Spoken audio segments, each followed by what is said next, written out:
think that maybe we should take a little break. You agree, don't you? Maybe.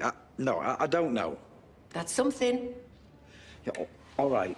All the business with all the cameras and the tablet computer thingy, lying to the police saying he'd lost it, smashing it up.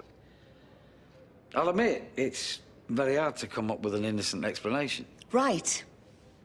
So let's all remember exactly what we were asked to consider when we left that courtroom. Do we have a candidate for foreman of the jury?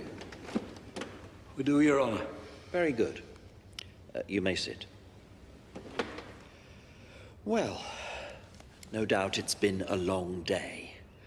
But, having heard the case for the prosecution and the defense, and all the relevant points of law upon which your deliberations must rest, once again, may I remind you that in a case such as this, the prosecution has no choice but to rely on a good deal of circumstantial evidence. Now, ladies and gentlemen of the jury, I must send you away to consider your verdict on the charges brought against the defendant, Thomas King.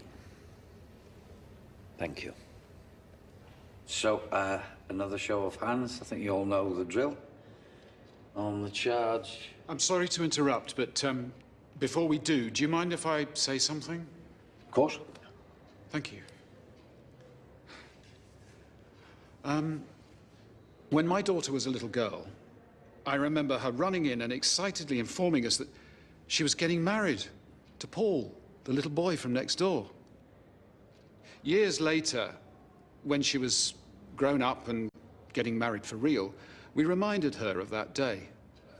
I remember her laughing because my wife kept updating her on everything that Paul was doing, especially when he got into medical school. To be honest, we had mixed feelings about the man she was about to marry. He had children from a previous relationship, and he was always hopping from one business venture to another. As for Paul, the little boy from next door, he was now a consultant hematologist with a wife and 3 lovely children of his own.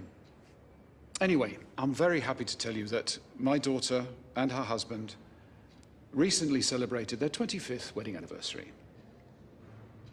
As for the little boy she married in our back garden all those years ago, he's now in prison, serving a life sentence for stabbing and killing the mother of his children. Now, I don't know what happened. I don't think we ever will. She never got the chance to tell her story. Or if she did, no one listened. We only met her a couple of times. The first time, she was pregnant with her first child.